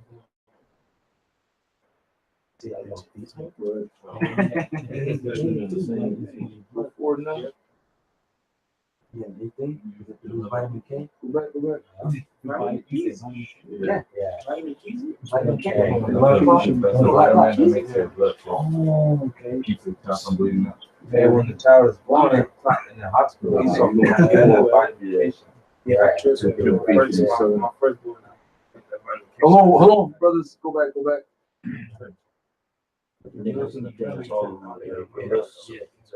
No.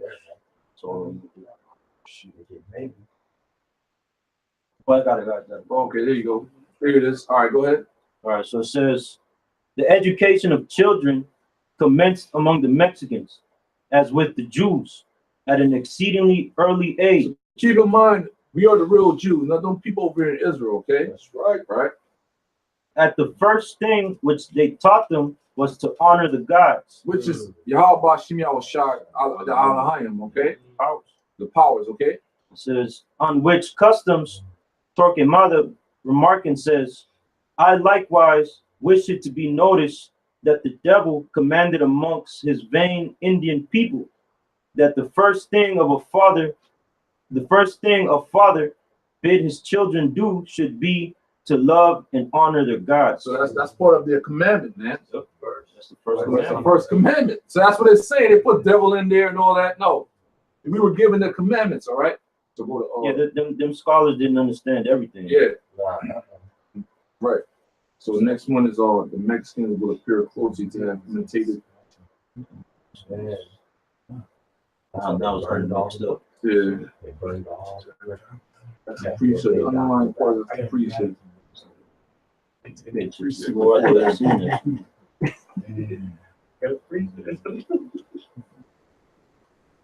it a quick one or? Hold on for a second, Michael. Go ahead. Mexicans will appear. There it is. All right, go ahead now. All right, so it says, the Mexicans would appear closely to have imitated the example of the Jews, and the same may be said for the Peruvians. So what tribe is the Peruvian from, brothers? Who? Asher. From who, brothers? Asher. Plain and simple, right? So you're dealing with Central America, and now you're dealing with South America. Yeah. Shut your ass up, man. All right, go ahead. Yeah, and it is dealing with Central America because the Aztecs were like the regional power of that whole area all the way down, man, to Central America. All right.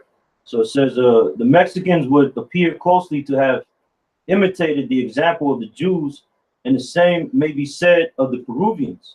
This passage is also interesting from the mention which it makes of the churches or temples. It says parishes, in particular images like those of patron saints. Patron saints. Mm-hmm. Patron saints, ball saints. Yep. So Esau got all that in his museums. Yep. So yeah, we drink Patron over here. Go ahead. Which existed in Mexico in the time of Montezuma. And the description which it gives of the greater temple, from the last sentence, we may infer that their parents consecrated them at the temple as Nazarites. As who? Nazarites. Nazarites. So as an Israelite, you had a Nazarite vow as well that was given up to Samson, and Yahweh Shai was named he was born in the land of Nazareth. They call him a Nazarene. They call him a Nazarene. All right. John. It makes sense why they would let their hair grow too, man. Right. Like that. You see? And they were braided. Right. Braid their hair too. So it says consecrated them at the temples as Nazarites to Huitzilopochtli. the marshal and tutelary god of the Mexicans, who was represented under the figure of a man seated upon an azure globe. A what? An azure globe. A what? An azure Give me that globe. in fucking Isaiah, man. The Most High, you sit upon the circle on earth. You That's a fucking globe. assholes, man. Hey man, when have you ever heard the pastor say any of this, man?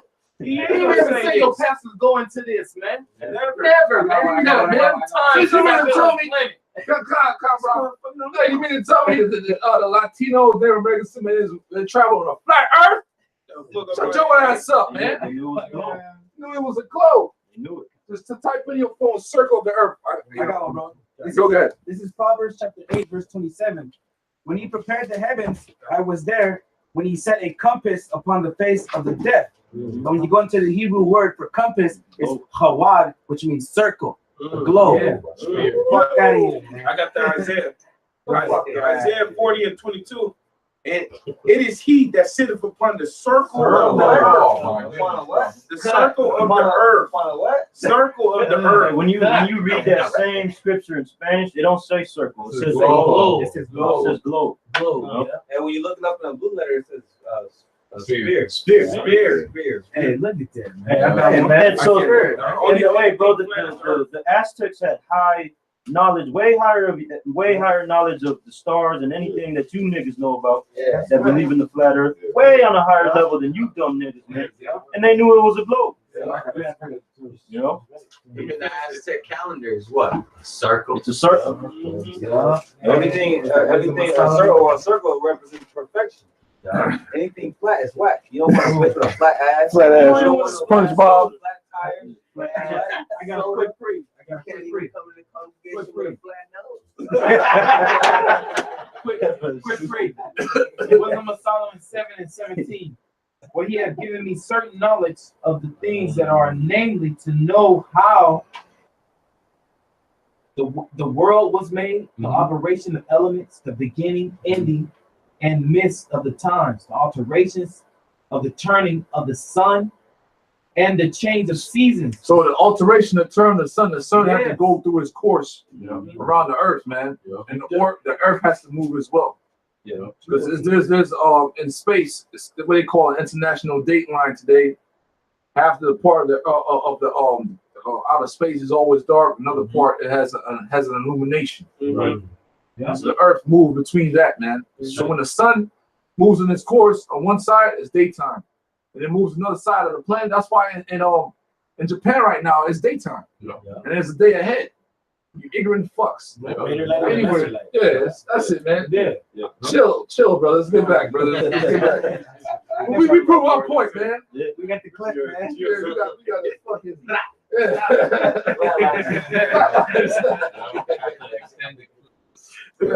So it says, scattering forth arrows from his right hand, to whom or to Tetzatipoca, Herrera must allude in the following passage of the 15th chapter of the second book of his third decade.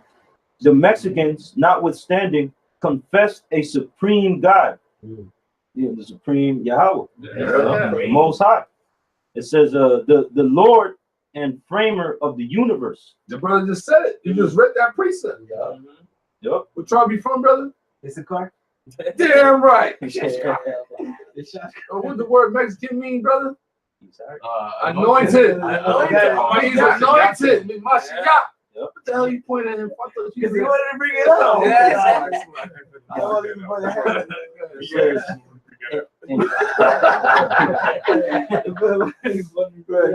And he was the principal object whom they adored, looking up to heaven and calling him the creator of heaven and earth and the wonderful, with other epithets of great excellence. Where it says the Jews. El Supremo Moreno. There it is. All right. So it says, the Jews were likewise accustomed to strew the temple with branches of trees, and to keep the courts and pavement of it swept perfectly clean.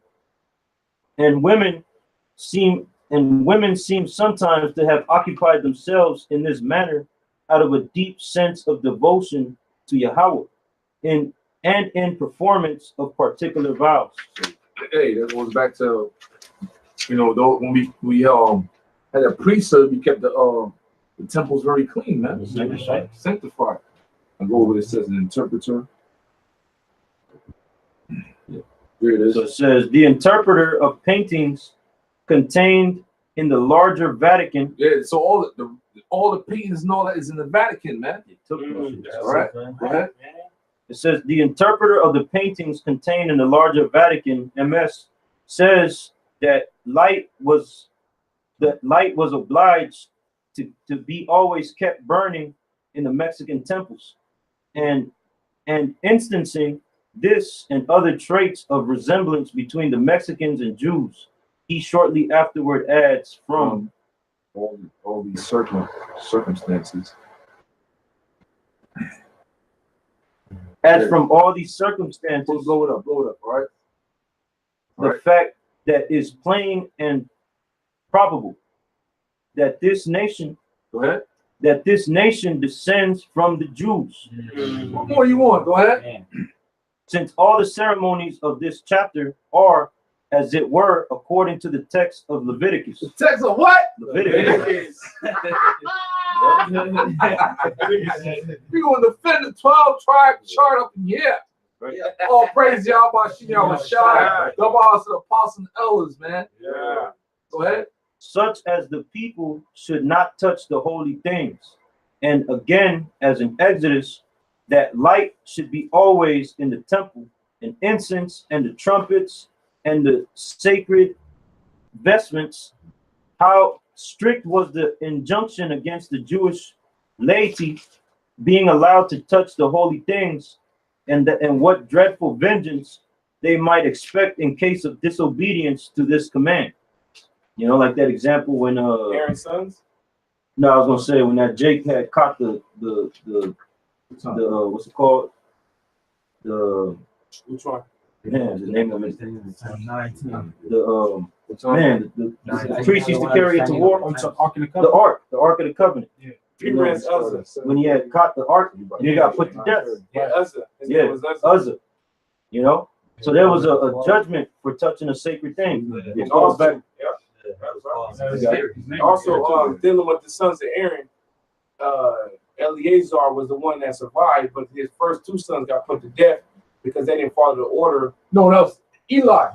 You talking about Eli? No, I'm talking about Aaron's Slack. Aaron's first two Oh, yeah, Slack. You're right, brother. Slack. The Lord put their ass to death because they didn't follow the order on how to deal within the priesthood. Exactly.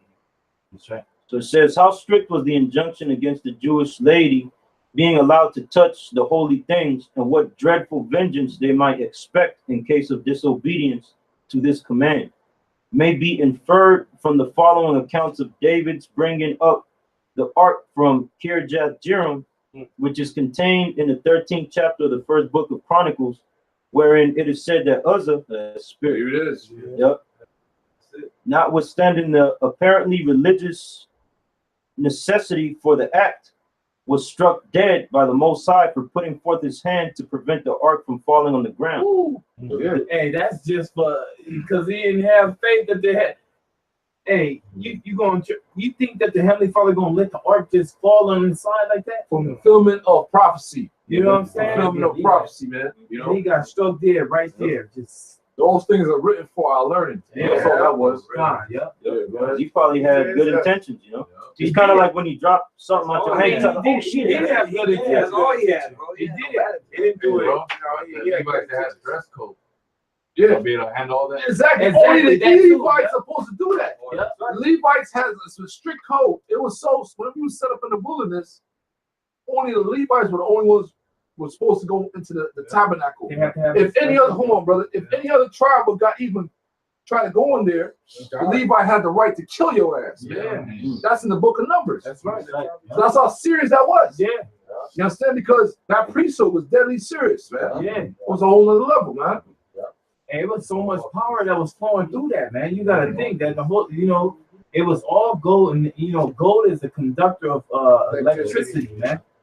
So the Heavenly Father was dealing with that. You know what I'm saying? The power that was in that, man, was like crazy, man. You know what I'm saying? You touch that, you getting fried, dyed, laced, and fried. You know what I'm saying? That's real, So it says, the use of the trumpets in the Mexican temples was for the priests to blow in honor of the deity, and likewise to summon the people to religious worship, and to sound them in a shrill tone on certain festivals of penance and mortification, thereby to excite in the hearts of the people a keener recollection and sense of sorrow for the sins. Right. The next one, they go to the priesthood now. That's the one that's hot, underlined. Boom. So it said the priesthood. So the tribe of Issachar had their own priesthood, man. Right. Go ahead. Right. So it says it is almost so somebody tell me it was 9:30. So that would be 2 hours. What time did we start? Like 39, about 40. Yeah. So we stop at 9:40. Hey, brothers, this is gonna be a continuation series. So we'll look out for part 2. All right, go ahead. It is almost superfluous to remark that the tribe of Levi, or the Haitians, go ahead, amongst the Jews, constituted the sacerdotal order, and that the priests in contradistinction to the other Levites were the immediate descendants of Aaron, who discharged the higher functions of the priesthood. Their occupations were very various. Some ministered at the altar and presided at sacrifices. Some were musicians, and some perhaps counted. Lauren Hill. That's why she was so she called it talented. Lauren Hill, Wyclef Pras. Yeah, they're Levites. Different tribe of Levi, man, Haitians. Yep. Okay, go ahead. Some were musicians, and some perhaps counted the hours of the night by the stars. Since the first watch and the second watch are expressions which occur in the New Testament, and the night appears to have been divided by the Jews into 4 watches of 3 hours each, beginning at sunset and ending at sunrise. David ordained that the priests and Levites should send in courses or in rotation in certain appointed numbers. And the Mexican priests are said not to have fasted altogether, but to have fasted in rotation until the entire number of the priests had fasted, in which may be traced some shadow of the forms prescribed by the Jewish ritual. It says, amongst the Mexicans, likewise, the high priesthood or the office of Topilsin. That's what they call it, priesthood. Go ahead. That is to say, of the great high priest who presided over public sacrifices. So, hey, the Levites did sacrifices as well with the animals. This is dealing with the animals right here. They ain't really went totally left field yet. Go ahead. Was hereditary in a certain family, as we learn from the we're gonna. Oh, you're supposed to keep going on that. Supposed to go down. It cuts off. Cuts off? Yeah. So it goes to another part of that. From the, what's the next word after the? From a certain family, we learn from the 18th chapter of Numbers. Okay. Yeah. Okay, from the 18th chapter of Numbers. So look that up yourselves, brothers. All right. From the 18th chapter of Numbers, that the Jewish high priesthood was hereditary in that of Aaron. And the Lord said unto Aaron, thou and thy sons and thy father's house with thee shall bear the iniquity of the sanctuary, and thou and thy sons with thee shall bear the iniquity of your priesthood. And hence it followed that the seed of Aaron by prescription sacrificed and made atonement for the sins of the people and of the Levites. The priests of Huitziloputli Like the That's Levites, the priesthood of the so-called Mexicans, tribe of Issachar. But like the Levites succeeded also to their office by belonging to a certain tribe. As Herrera remarks in the following passage of the 15th chapter of the second book of his third decade, it says, the priests of Vitzli Pusli were entitled to succeed to their office by being born of families resident in certain suburbs of the city, specially marked out for the purpose. so the tribe of Issachar had their own priesthood. You had a certain bloodline, a special family that was set up to do this, man. Just like Aaron. They had to do the sacrifices and to take care of their temples and all that stuff. All right, go ahead. Herrera thus describes the duties and the dignity of the office of Topilsin, Historia de las Indias Occidentales, this deck 3, book 2. It says chapter 16. The dignity of officiating as sacrificer was supreme and held in great estimation, and hereditary in the manner of feudal title. And he who opened the breast of the victim was reverenced as the high priest, and his title was Papa. It says, and Topilsin. His dress was as scarlet vest resembling a robe with open sleeves, to which were fastened fringes as a border. That's the law. That's the law. That's the law. That's the law, man. So they kept the law. That's right. All right. So the next one is down the same 22nd chapter, Deuteronomy. Oh, what's it? And pursuing a few verses lower. Find that. What time we got? There you go. Pull that up. So we jumping, this thing is few things we want to point out to the audience, man. Go ahead. It says, and pursuing a few verses lower. Right here.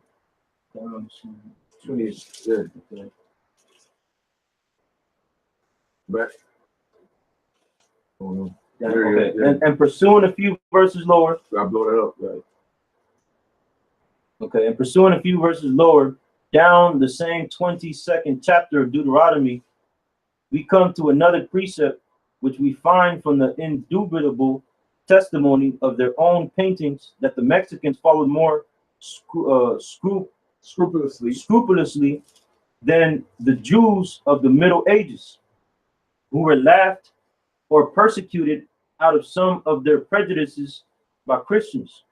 Thou shalt make 3 fringes upon the 4 quarters of thy vesture, wherewith thou coverest thyself.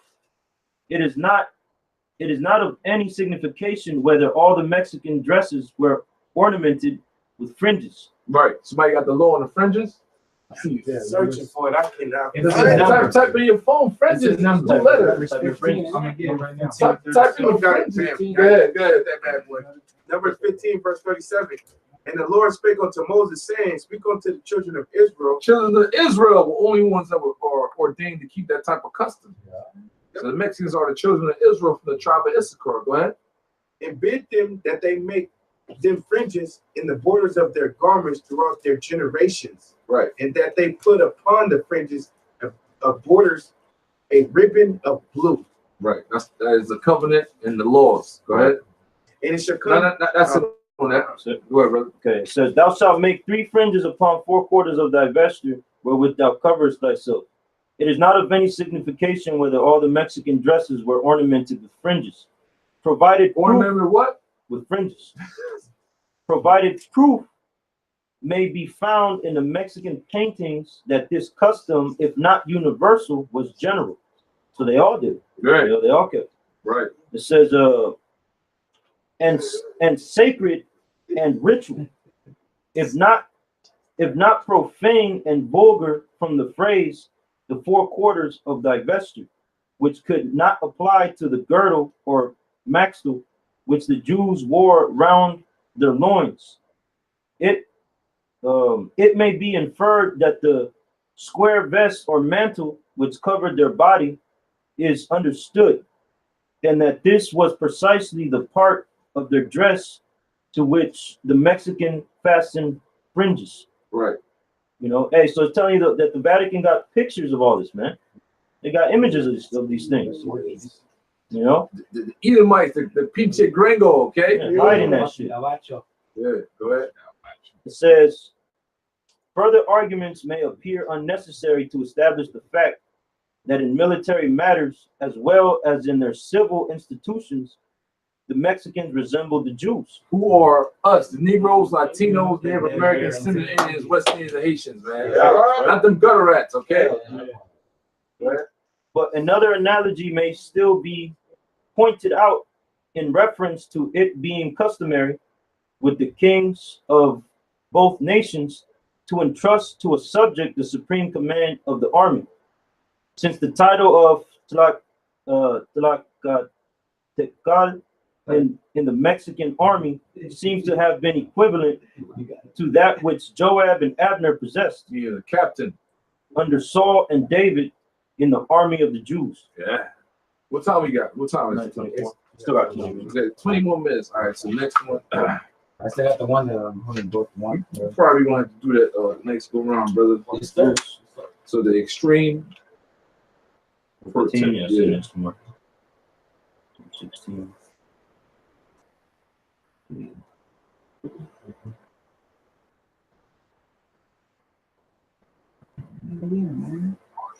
lot of information, man. Yeah, you can't get this in one minute. Hell nah. Never, bro. What is the first word on it? Extreme. It's a lot of Pertinacious. Yeah. right here.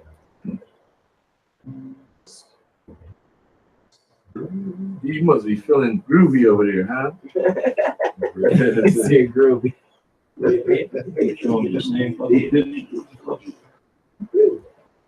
So that's probably the second. Oh, you finished the. That's the second part. Yeah. Oh, okay, that's the second part. Yeah. Precept, Go ahead, brother. Chapter 3, verse 5. It says, and the Lord spake unto Moses, saying, Hold on. They back on us? Yeah. All right, yeah. So they're talking about the fringes. So these are the fringes, man. Y'all brothers hold up your fringes, all right? Yeah. These are the fringes, okay? Where your fringes? Where your fringes at, son? Where your fringes at? All right? So that's how the priesthood of the tribe of Issachar, everybody kept accustomed to these garments and their fringes, all right? Hey, the Heavenly Father is dope, man. Yeah. Hey, Yahweh Shai dope, man. Yeah. Hey, Nation Israel is dope. Ain't gonna get doper. All right. And like the priest of my God. It says Numbers chapter 3, verse 5. It says, and the Most High spake unto Moses, saying, bring the tribe of Levi near and present them before Aaron the priest, that they may minister unto him. And they shall keep his charge and the charge of the whole congregation before the tabernacle of the congregation, and to do the service of the tabernacle. And they shall keep all the instruments of the tabernacle of the congregation and the charge of the children of Israel, and do the service of the tabernacle. You know, because that. Go ahead, bro. No, yeah, because you know the Levites were in charge of performing the services and all the rituals in the tabernacle, man. You know, that's the point. That's what the tribe of Issachar was doing on this the side, word that Right. showing that they was of the nation of Israel. Yeah. Jeroboam got rid of the Levites. All right, there it is. Let me make sure I'm still. So we got a black screen. Yeah, hold on, bro. Give me a second. Black Mary. Okay. All right, cool. Continuing it. Go ahead. Is it back? It's still black. Oh, it's back. Back. Okay. All right. So it says the extreme pertinacity which the Indians, both of Peru and Mexico, displayed in adhering to their old religion, frequently laying down their lives in its defense. That's part of the law of greater. Why you go with Yahweh Shai said? 15 and 13. Yeah, get that real quick. What it say? Ain't no greater love than a man lay down his life for his friends. Yeah. Right? Got it? Yep. John 15 and 12. This is my commandment, that you love one another as I have loved you. Greater love have no man than this, that a man lay down his life for his friends. Yeah, there you go. Right. Go ahead. It says frequently laying down their lives in his defense. and affirming when reasoned with upon the subject that if Christianity was good for the Castilians, their own religion was no less so for them, is a convincing proof that the signs and wonders which the Mexicans believed that Huitzilopochtli had wrought in their favor, is that right? Wrought in their favor, to which the hand and stretched out arm so often occurring in the Mexican paintings probably alludes. And the oracles of Pachacama, reserved in Peru, maintained the greatest ascendancy over their minds, and in this obstinacy, in blindly persisting in a persuasion which Christians told them was false, it must be confessed that the Indians closely resembled the Jews. Look another one. Closely remember the Jews. So we want to find that. We have to break this thing up. Should be on page 116. I've seen that.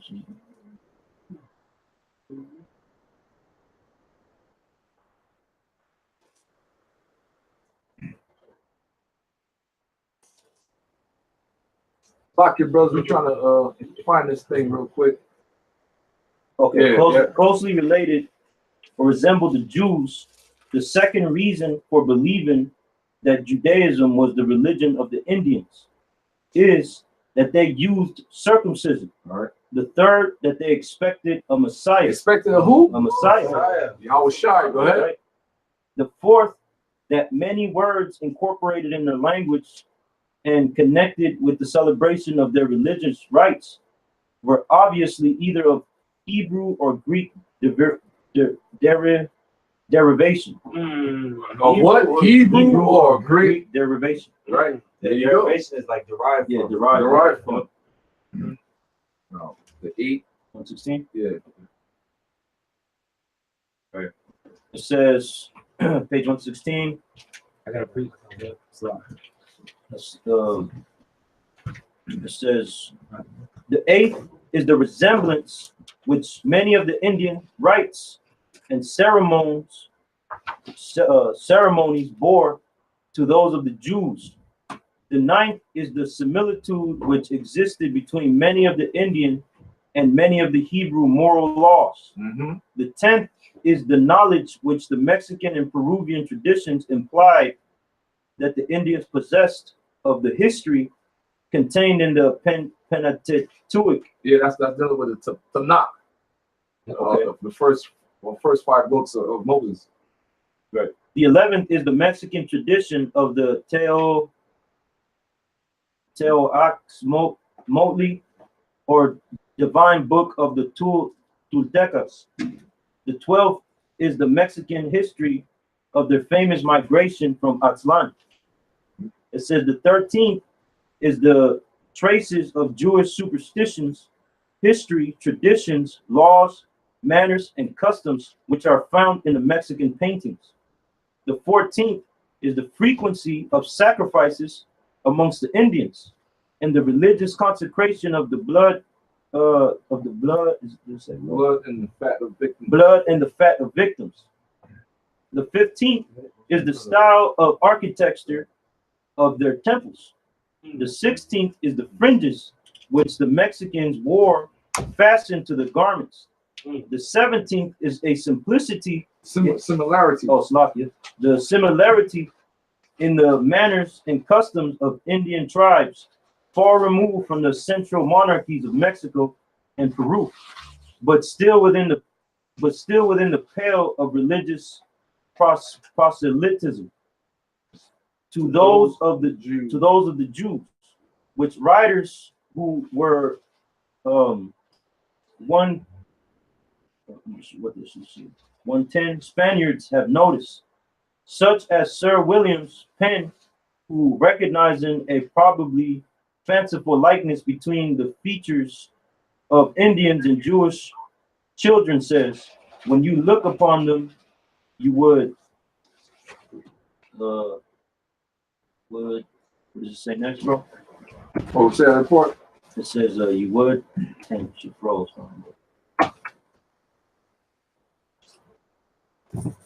Okay, it says, when you look upon them, you would.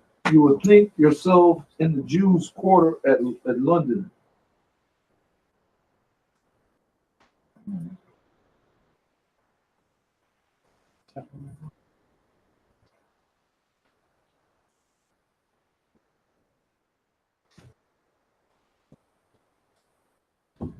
What happened?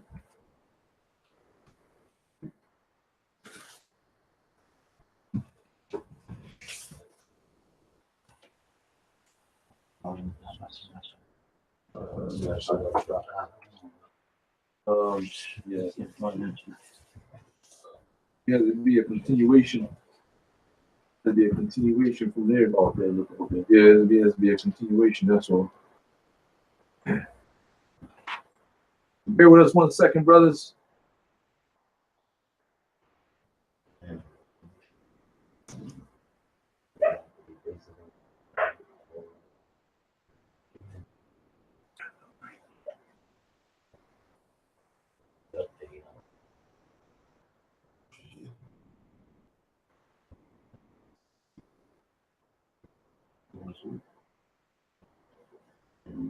It's too much money.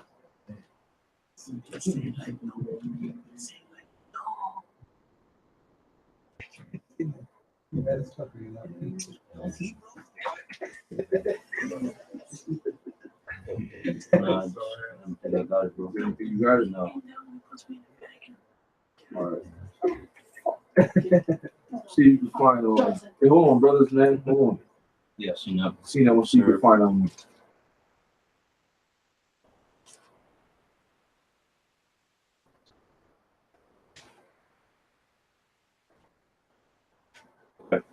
Right. All right, so moving on, it says, the English in America, page 156, it says, if Sir William Penn had had an opportunity of beholding on what purple throne the sovereigns of Peru and Mexico sat, he would perhaps have exulted less at the idea of the Jews having miraculously passed from the old continent to the new. Yeah, there's what we brought in 2nd Ezra, the 13th chapter. Right. All right. Either by the division of the waters of the Euphrates, Here it is. foretold by Esdras, or of, again. well, I'm starting from that point. It says, if Sir William Penn had had opportunity of beholding on what purple throne the sovereigns of Peru and Mexico sat, he would perhaps have exulted less at the idea of the Jews having miraculously passed from the old continent, either by the division of the waters of the Euphrates, as foretold by Esdras, Look at that. or of those of old ocean itself, the only remaining obstacle that could stop the march of the chosen people of the Most High. Bam! Oh, man. I'll get this one.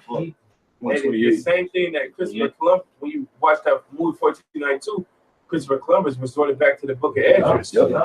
That's where they got the history for that movie. Yeah. That's it right there.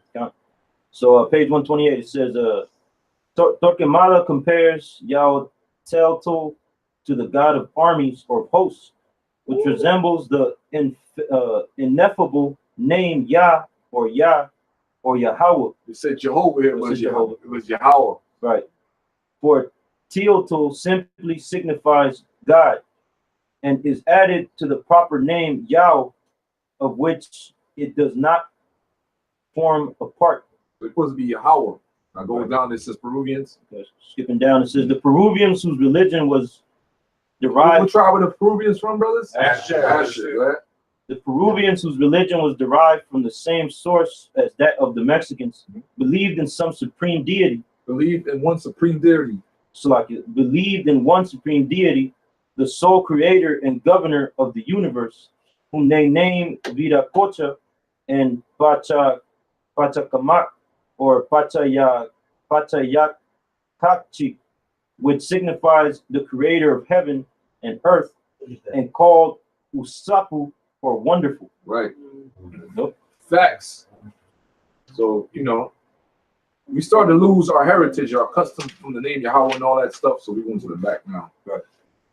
Oh, bam. 115. That should be in the next folder. Okay. Which is the dress and customs. Yeah, that's it right there. Okay. There it is. All right. So it says the dress and customs of the Mexicans and their sandals resemble the what is it? The apparel. The apparel in the East, especially by the Jews. He says resemble the apparel and sandals wore in the early 80s. Kind of like cut off. Okay. Yeah, I see what you're saying. It's like two parts to it. Yeah. So the dress, I'm gonna read it. Okay. The dress and the customs of the Mexicans and their sandals resemble the apparel and the sandals wore in the early ages in the East, especially by the Jews. And the serpent with which the Mexican priests ornamented their heads and persons were perhaps a fashion introduced from Egypt into the New World. All right, what time we got? 9:40. Yeah, so hey, we gotta do a part 2 on this. You know, bring back the regular screen, brother. Bring back the regular screen. We're gonna do a part 2 on this.